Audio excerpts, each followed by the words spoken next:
Hi students, तो कैसे हैं आप लोग। उम्मीद है सब खैरियत से होंगे। तो आज की इस वीडियो में हम बात करने वाले हैं क्लास 11th फिज़िक्स के इम्पॉर्टेंट क्वेश्चंस की।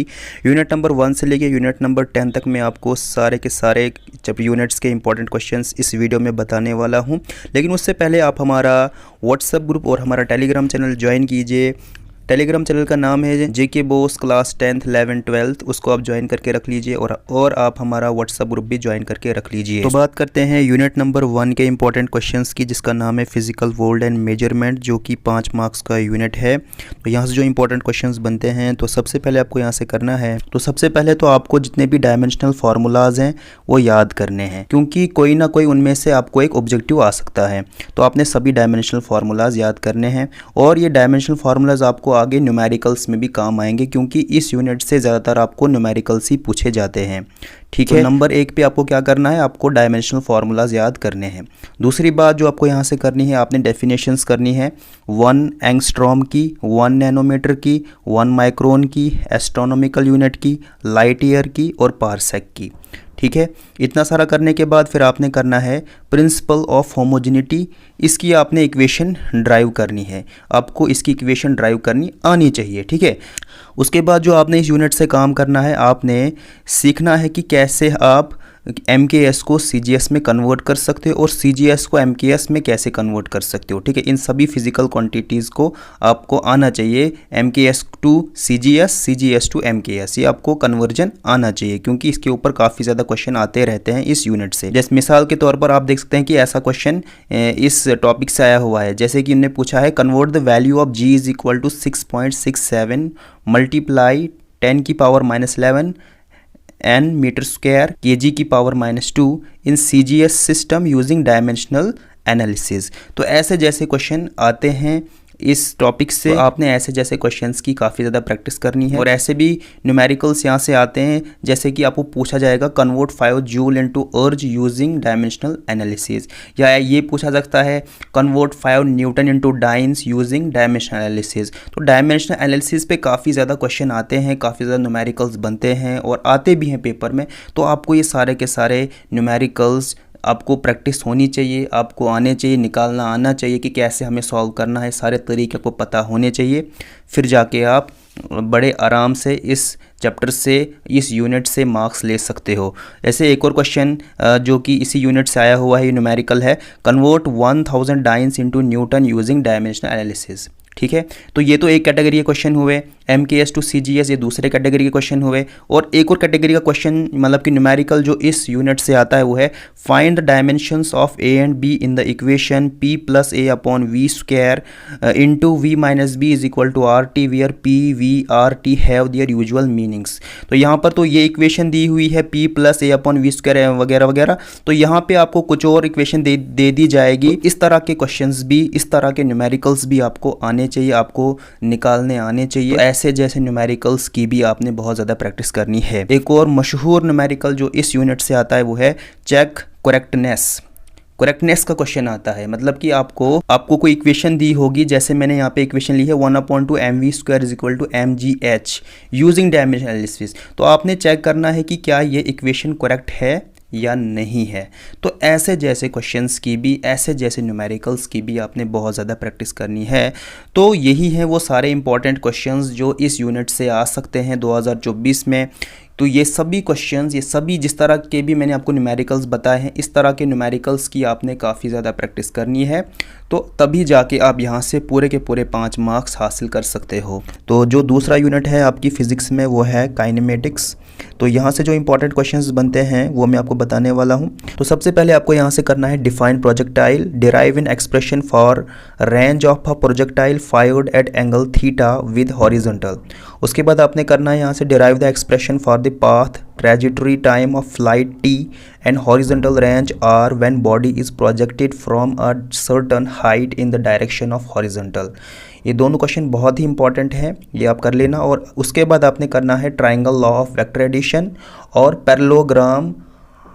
Parallelogram law of vector addition. दोनों के दोनों बहुत ही इंपॉर्टेंट है, इनको भी आप कर लेना और इनके एक्सप्रेशंस भी कर लेना। Write an expression for the magnitude and direction of resultant of 2 vectors inclined to each other और आपने करना है when is the resultant maximum and minimum. ठीक है, ये सारा का सारा आपने करना है। और इसके साथ ही आपने करना है what is centripetal acceleration, derive expression for it. उसके बाद आपने करना है using velocity time graph for uniformly accelerated motion, derive the equation of motion s is equal to u t plus 1/2 a t का स्क्वायर। और इसका दूसरा part है v square minus u square is equal to 2as। और इसी के साथ तीसरा पार्ट इसका v is equal to u plus A T. तीनों के तीनों इंपॉर्टेंट हैं, तीनों के तीनों आपने अच्छे से करने हैं क्योंकि ये क्वेश्चन सभी आए हुए हैं और जेके बॉस दोबारा यही पूछता रहता है। ठीक है, ये रिपीटेड क्वेश्चन है, ये आते रहते हैं, तो इनको आपने अच्छे से करना है। उसके बाद आपने करना है find the angle between a vector is equal to i unit vector plus 2j unit vector minus k unit vector and b vector is equal to minus i unit vector plus j unit vector minus 2k unit vector. अब यहाँ पे जो angle दिया हुआ है वो a vector कुछ भी हो सकता है और b वेक्टर भी कुछ हो सकता है, तो वैल्यू यहाँ पे चेंज हो सकती है। तो आपको इस तरह का क्वेश्चन निकालना आना चाहिए। तो इस तरह के क्वेश्चंस की आपने काफ़ी ज़्यादा प्रैक्टिस करनी है और सीखना है कि कैसे ऐसे क्वेश्चंस को हम टैकल करेंगे। उसके बाद एक और क्वेश्चन आता है find the cross product of a vector is equal to i unit vector minus 2j unit vector plus 3k unit vector and b vector is equal to 4i unit vector plus 3j unit vector minus 2k unit vector. तो यहाँ पे ए vector कुछ भी हो सकता है, यहाँ पे कुछ और वैल्यू वो डाल देंगे, बी वेक्टर की जगह पे कुछ और वैल्यू डाल देंगे और आपसे फाइंड द क्रॉस प्रोडक्ट पूछा जाएगा। तो ऐसे क्वेश्चंस की भी आपने प्रैक्टिस करनी है, ऐसे क्वेश्चंस भी आपको निकालने आने चाहिए। ठीक है, तो ये थे वो सारे के सारे इंपॉर्टेंट क्वेश्चंस जो काइनेमेटिक्स से इंपॉर्टेंट है। तो चलिए अब हम बात करते हैं अगले यूनिट की जिसका नाम है लॉज ऑफ मोशन। यहाँ से जो इंपॉर्टेंट क्वेश्चंस बनते हैं, तो सबसे पहले आपको यहाँ से करना है law of conservation of linear momentum, briefly explain recoil of gun during firing of bullet. उसके बाद आपने करना है define friction, static friction and limiting friction, इन सभी की आपने डेफिनेशन करनी है। उसके बाद आपने करना है कि which of them is self adjusting force of friction. उसके बाद आपने करना है न्यूटन्स 3 लॉज ऑफ मोशन। इसमें सेकेंड लॉ ऑफ मोशन बहुत ज़्यादा इंपॉर्टेंट है, लेकिन मैं आपको सजेस्ट करूँगा कि आप तीनों लॉ कर लीजिए, कोई ना कोई पूछा जाता है। उसके बाद आपने करना है inertia of rest and inertia of motion, इसकी आपने डेफिनेशन करनी है और एक एग्जांपल करनी है। ठीक है, दोनों की एक एक एग्जांपल आपने देनी है। उसके बाद आपने करना है define impulse and it's SI unit. ठीक है, उसके बाद आपने करना है इंपल्स मोमेंटम थ्योरम। उसके बाद आपने करना है what are laws of friction. उसके बाद आपने करना है define angle of banking of roads, find an expression for the angle of banking for a vehicle on a curved banked road. उसके बाद आपने करना है सेंट्रीपिटल फोर्स की डेरिवेशन। उसके बाद आपने करना है why wheels circular rolling is easier than sliding. ठीक है, उसके बाद आपने करना है relation between impulse and momentum. उसके बाद आपने करना है why a passenger falls backward when bus suddenly starts moving from rest position. और उसके बाद आपने करना है show that coefficient of static friction is numerically equal to the tangent of the angle of frictions. तो ये वो सारे इंपॉर्टेंट क्वेश्चंस हैं जो आपने लॉज ऑफ मोशन में करने हैं। सारे के सारे बहुत ही इंपॉर्टेंट हैं, इनको आप स्किप नहीं कीजिएगा, सारे के सारे कर लेना। तो जो आपका यूनिट नंबर 4 है इसका नाम वर्क एनर्जी एंड पावर है। तो यहाँ से जो इंपॉर्टेंट क्वेश्चंस बनते हैं तो वो है define work energy and power with SI units. तो आपने डेफिनेशन वर्क की भी करनी है, एनर्जी की भी करनी है और पावर की भी करनी है और इनके एसआई यूनिट्स भी आपको पता होने चाहिए। उसके बाद आपने करना है define kinetic energy and potential energy, give one example. Okay, उसके बाद आपने करना है define elastic collision and in elastic collision. उसके बाद आपने करना है डिफाइन कोफिशिएंट ऑफ रेस्टिट्यूशन। उसके बाद आपने करनी है वर्क एनर्जी थ्योरम, बहुत इंपॉर्टेंट क्वेश्चन है ये, आपको ये करना है। ठीक है, उसके बाद आपने करना है relation between power and energy. उसके बाद आपने करना है show that 1 kilowatt hour is equal to 3.6 into 10 की पावर 6 जूल। ये भी इंपॉर्टेंट क्वेश्चन है। उसके बाद आपने करना है show that total mechanical energy remains constant when a body is dropped. उसके बाद आपने करना है show that the mechanical energy is equal to K plus P of a falling body remains constant. उसके बाद आपने करना है what is the amount of work done by a force when the body moves in a circular path. उसके बाद आपने करना है potential energy in stretched spring. तो ये सारे वो इंपॉर्टेंट क्वेश्चंस हैं जो आपने करने हैं वर्क एनर्जी एंड पावर वाले यूनिट से। तो चलिए अब हम बात करते हैं अगले यूनिट की। तो स्टूडेंट्स बात करते हैं यूनिट नंबर 5 के इंपॉर्टेंट क्वेश्चंस की जिसका नाम है motion of system of particles and rigid body. तो यहाँ से जो इंपॉर्टेंट क्वेश्चंस बनते हैं तो सबसे पहले आपको यहाँ से करना है relation between torque end moment of inertia. उसके बाद आपने करना है physical significance of moment of inertia and dependence factors, what is moment of inertia and it's dimensional formula. बहुत इंपॉर्टेंट क्वेश्चन है। उसके बाद आपने करना है मोमेंटम कंजर्वेशन डेरिवेशन, ठीक है, मोमेंटम कंजर्वेशन की आपने डेरिवेशन करनी है। उसके बाद आपने करना है state and prove the principle of conservation of angular momentum and it's relation with torque, और डायमेंशनल फार्मूला आपने करना है एंगुलर मोमेंटम का और टॉर्क का, ठीक है। उसके बाद आपने करना है find the ratio of angular velocity of rotation of hour and to that of earth rotation about its own axis. उसके बाद आपने करना है state the theorem of parallel axis and perpendicular axis, most important question है, ठीक है। उसके बाद आपने करना है define centre of mass expression for position of centre of mass of a 2 particle system. उसके बाद आपने करना है रेडियस ऑफ गायरेशन और इसका एक्सप्रेशन, ठीक है। तो ये थे वो सारे के सारे इंपॉर्टेंट क्वेश्चंस जो यूनिट नंबर 5 से आपको करने हैं। जो ग्रेविटेशन का चैप्टर है ये 6 मार्क्स का चैप्टर है, तो यहाँ से जो इंपॉर्टेंट क्वेश्चंस बनते हैं, तो सबसे पहले आपको यहाँ से करना है define orbital velocity, derive an expression for it, define escape velocity, derive an expression for it. उसके बाद derive relation between the acceleration due to gravity g and gravitational constant g। उसके बाद what is gravitational force, state Newton's law of gravitation. उसके बाद what do you mean by acceleration due to gravity. उसके बाद how does the value of g vary with height from surface of earth and with depth. उसके बाद what is gravitational potential and gravitational potential energy. उसके बाद Kepler's law of planetary motion. तो students अब हम बात करते हैं यूनिट नंबर 7 की, जिसका नाम है प्रॉपर्टीज ऑफ बल्क मैटर, जो कि 9 मार्क्स का यूनिट है। तो यहाँ से जो इंपॉर्टेंट क्वेश्चंस बनते हैं, तो सबसे पहले आपको यहाँ से करना है डेफिनेशन आपने करनी है, वॉल्यूम स्ट्रेन की डेफिनेशन आपने करनी है, शेयर स्ट्रेन की डेफिनेशन कर लेना, स्ट्रेस एंड स्ट्रेन की डेफिनेशन कर लेना, और आपने इलास्टिसिटी की डेफिनेशन भी करनी है। उसके बाद आपने करना है define elastic after N elastic fatigue. उसके बाद आपने करना है हुक्स लॉ का स्टेटमेंट और उसका मैथमेटिकल एक्सप्रेशन भी आप ही कर लेना।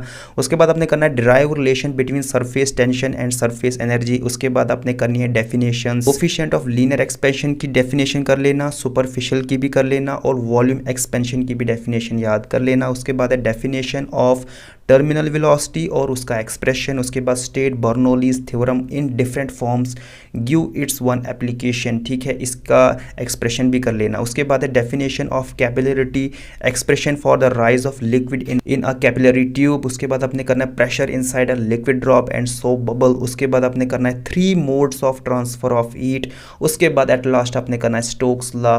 ये थे वो सारे के सारे इंपॉर्टेंट क्वेश्चन जो प्रॉपर्टीज ऑफ बल्क मैटर से बहुत इंपॉर्टेंट है। इन सभी क्वेश्चन को आप अच्छे से तैयार कीजिएगा। थर्मोडायनामिक्स की जो कि 6 मार्क्स का यूनिट है, तो यहाँ से आपको सबसे पहले करना है what thermodynamic variable is defined by zeroth law of thermodynamics. उसके बाद आपने करना है what thermodynamic variable is defined by first law of thermodynamics. उसके बाद सेकंड लॉ ऑफ थर्मोडायनामिक्स के 2 स्टेटमेंट आपने सिर्फ करना है। उसके बाद फर्स्ट लॉ ऑफ थर्मोडायनामिक्स का आपने मैथमेटिकल फॉर्म भी करना है। उसके बाद ज़ेरोथ लॉ ऑफ थर्मोडायनामिक्स का आपने स्टेटमेंट करना है और हैंस डिफाइन टेम्परेचर। उसके बाद what is the efficiency of a Carnot engine working between ice point and stream point. उसके बाद what is reversible and irreversible process, give one example. उसके बाद what is isochoric and isobaric process, write first law of thermodynamics equation for all these processes. उसके बाद what is the change in the internal energy of a gas which is compressed isothermal. तो ये थे वो सारे के सारे important question जो आपने थर्मोडायनामिक्स वाले यूनिट से करने हैं। अब हम बात करते हैं अगले यूनिट की, जिसका नाम है काइनेटिक थ्योरी ऑफ गैसेस। तो यहाँ से जो इंपॉर्टेंट क्वेश्चंस बनते हैं, तो सबसे पहले आपको यहाँ से करना है postulates of kinetic theory of gases. उसके बाद state law of equipartition of energy, right number of degrees of freedom of mono atomic, diatomic and try atomic gases. उसके बाद what is kinetic interpretation, temperature, derive kinetic energy in terms of temperature. उसके बाद define degree of freedom, right the formula for finding degrees of freedom of a molecule. उसके बाद define 2 specific heats of a gas, right relation between them. बात करते हैं अगले unit, इसका नाम है ऑसिलेशन इन वेव्स। यहाँ जो इंपॉर्टेंट क्वेश्चंस बनते हैं, तो सबसे पहले आपको यहाँ से करना है डिफाइन सिंपल हार्मोनिक मोशन। उसके बाद derive an expression for the displacement velocity and acceleration of a particle executing SHM. उसके बाद what is Doppler effect, derive an expression which represent progressive wave। उसके बाद derive an expression for the time period and frequency of a simple pendulum। उसके बाद find a relation for time period of a simple pendulum executing SHM। उसके बाद derive an expression for time period of a simple pendulum using dimensional analysis। उसके बाद derive an expression for displacement of a planned progressive wave। उसके बाद the motion of a simple pendulum is said to be SHMY। उसके बाद all periodic motions are not oscillatory, justify। उसके बाद why does the motion of a simple pendulum eventually stop। उसके बाद differentiate longitudinal and transverse waves with example